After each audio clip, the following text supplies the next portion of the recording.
Welcome to How to Make a Great Bad Film. I want to make a bad movie. Not just any bad movie. A truly great bad movie. The kind people talk about for decades. And to do that, I need to study the masters. The filmmakers who, often by accident, created some of the worst movies ever made. Because those movies, the bad ones, they have a certain magic to them. And I want to know how to capture that magic. Which brings us here, to the graveyard. Our first lesson comes from the undisputed king of bad cinema, Ed Wood, and his legendary disaster, Plan 9 from Outer Space. My friend, can your heart stand the shocking facts about grave robbers from outer space? Here's the project. I want to make my own great bad movie. Not just a bad movie, those happen by accident every year. I mean a true, transcendently bad masterpiece. Something that feels like it belongs on the shelf next to The Room, or Troll 2, or, well, Plan 9. To do that, I'm going to study these films like a textbook. Each one has a lesson to teach about what makes a bad movie somehow work. And when I've learned enough, I'll take all those lessons and put them together into my own terrible, wonderful, unforgettable film. So, let's start at the beginning with Ed Wood's legendary disaster, Plan 9 from Outer Space. What plan will you follow now? Plan 9. So what exactly is Plan 9 from Outer Space? Ah, yes. Plan 9 deals with the resurrection of the dead. Well, on paper, it's a classic sci-fi setup. Aliens come to Earth to stop humans from creating a doomsday weapon that could destroy the entire universe. Their plan, to resurrect the dead and unleash them on mankind. Zombies, aliens, flying saucers, military intervention, it's all there. But here's the thing. Oh, forget about the flying saucers. None of it really connects. The zombies don't actually do much, the aliens spend more time giving long speeches than threatening anyone, and the humans are mostly just standing around the graveyard confused. One thing's sure. Inspector Clay's dead. Murdered. And somebody's responsible. In the end, Plan 9 isn't what it's about. It's about Ed Wood throwing every idea he had into one movie and hoping it would stick. And that's exactly why it's such a perfect starting point for us. We haven't always fired at them. Oh? For a time, we tried to contact them by radio, but no response.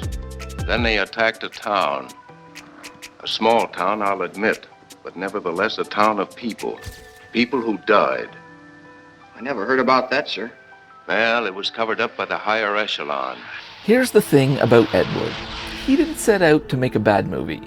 He thought he was making a serious film, a warning about humanity destroying itself. And he truly believed in it. And that's our first lesson, sincerity. Bad movies are never trying to be bad. They think they're saying something important, and it's that conviction, that blind sincerity that makes them fascinating. Eros, the Earth people are getting closer to that which we fear.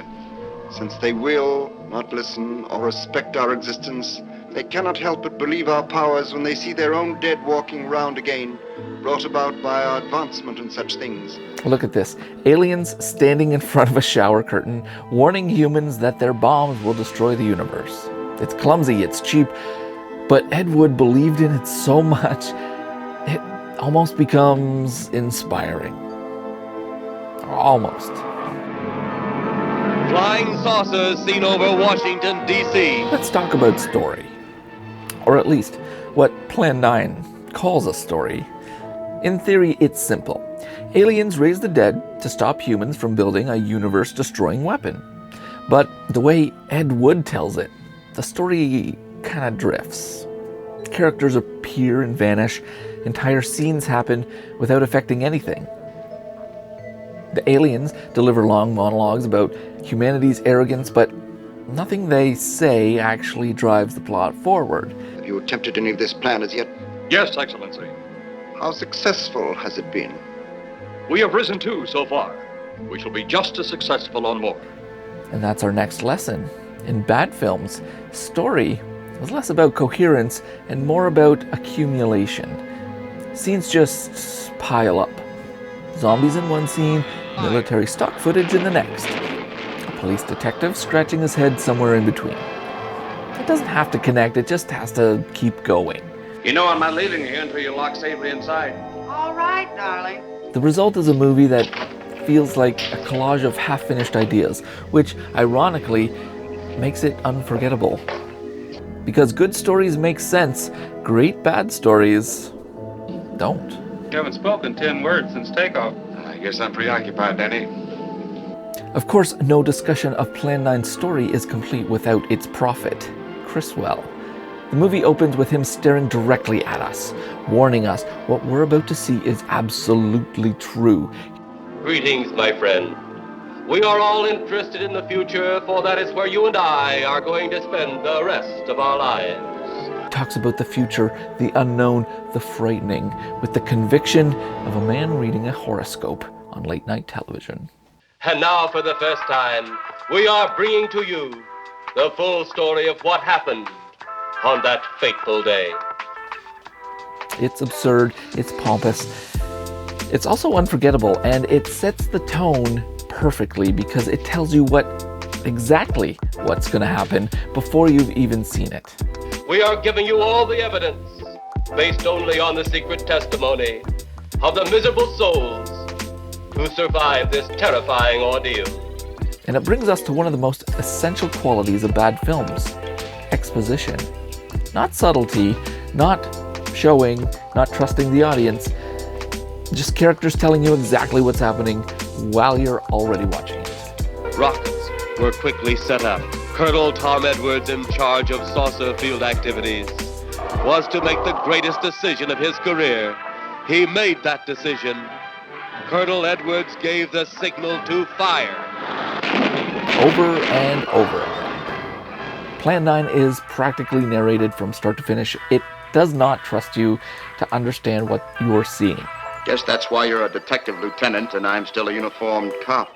It has to explain, then re-explain, and then explain it to you again.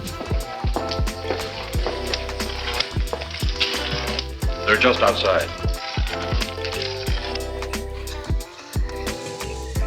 And that's our next lesson in great bad movies.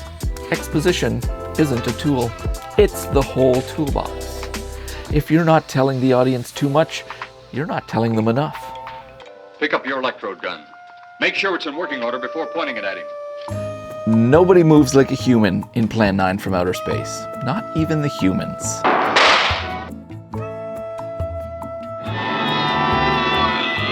If that apparition we saw had something to do with it, come on. The actors stand around like they're waiting for a bus. They don't know where to put their hands. They stare into the distance for no reason. They scratch their head constantly. Like that's the only bit of direction Edward gave them.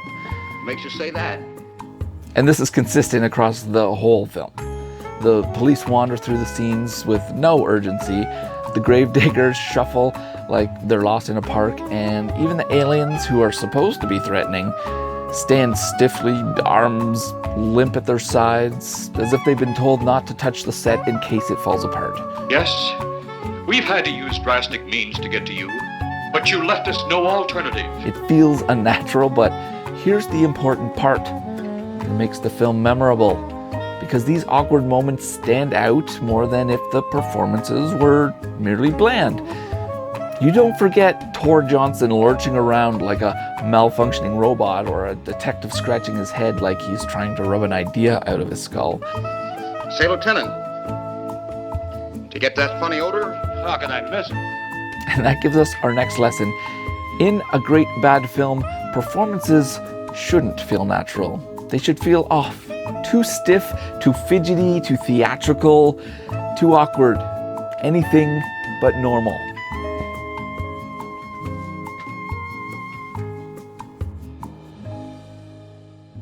Of course, we have to talk about continuity, or more accurately, the complete lack of it.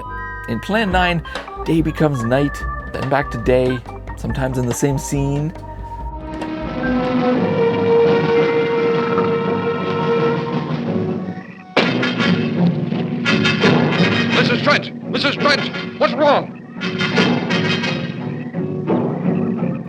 sky changes color like it's on shuffle mode, and it's not subtle, it's pretty glaring. But here's what makes it interesting. The movie just doesn't care. It barrels forward as if nothing is wrong, and that's the lesson here. Continuity is optional. If something doesn't match, don't stop, just keep shooting. Because in bad filmmaking, consistency isn't the goal. Forward momentum is. Lesson learned, if the sun and moon fight for screen time, just let them. It's been absolutely impossible to work through these Earth creatures. Their soul is too controlled. Can we talk about the sets in Plan 9 from Outer Space? They look like they were built to last, like maybe 5 minutes. Cardboard tombstones tip over in the wind. Curtains ripple like they're barely taped to the wall. Whole walls shake if the actor brushes past them. And again, the film doesn't stop. Nobody fixes it. The camera just keeps rolling, like this is all part of the plan. And that gives us another lesson. The set doesn't have to be stable. In fact, the more fragile it looks, the better.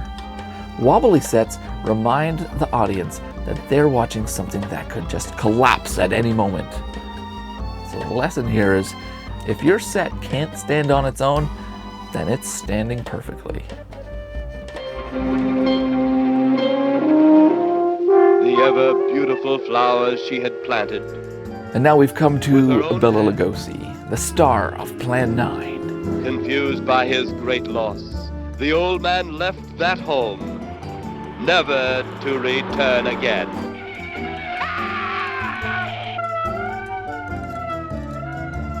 He actually died during production. Did you know that? For most directors, that would be the end of the film, but no, not for Ed Wood. Ah, yes. Plan 9 deals with the resurrection of the dead.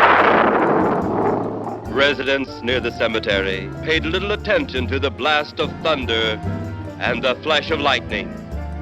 But from His solution, hire a much taller man, cover his face with a cape, and pretend that it's the same character.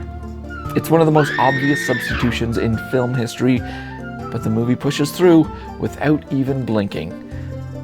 And I guess here's the lesson. If your lead actor disappears, just, replace them. Don't explain it. Don't acknowledge it. Just keep shooting.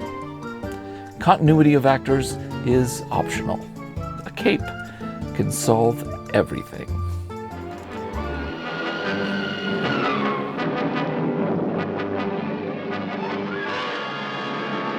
flying saucers seen over Washington, D.C.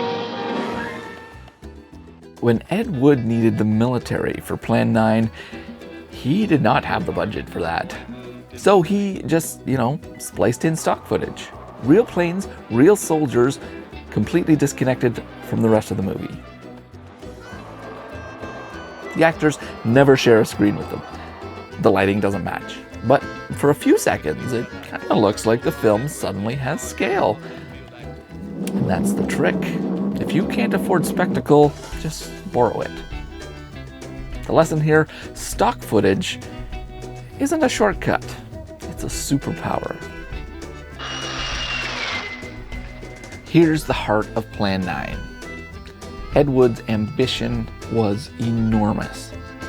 He wanted to make a profound statement about humanity's future, about our weapons, our arrogance, our place in the universe.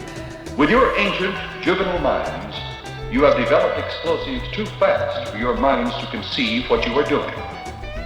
You are on the verge of destroying the entire universe. But all he had were cardboard sets, a few friends willing to act, and scraps of film from another project. The result doesn't live up to the dream, but that gap is exactly what makes it compelling.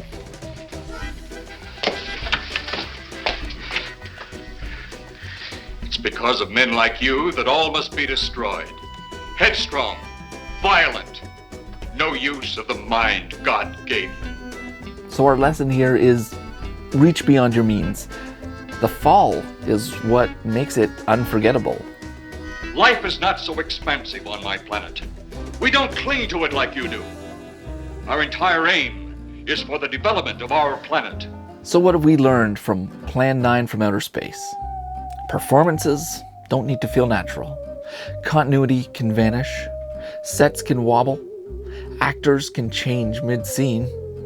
Stock footage can fill the gaps. And ambition can soar way higher than any budget. That combination is what makes Plan 9 unforgettable, and what makes it such a perfect starting point for my journey into great bad filmmaking. Next time, we'll study romance, and why bad movies insist that love is best expressed by yelling awkwardly. Case study, The Room. You are tearing me apart, Lisa! Thanks so much for watching. If you enjoyed this, hit that like button and subscribe to stick around and see how I keep building this blueprint for my own terrible, wonderful masterpiece. And until then, class dismissed. We once laughed at the horseless carriage, the aeroplane, the telephone, the electric light, vitamins, radio, and even television. And now some of us laugh at outer space.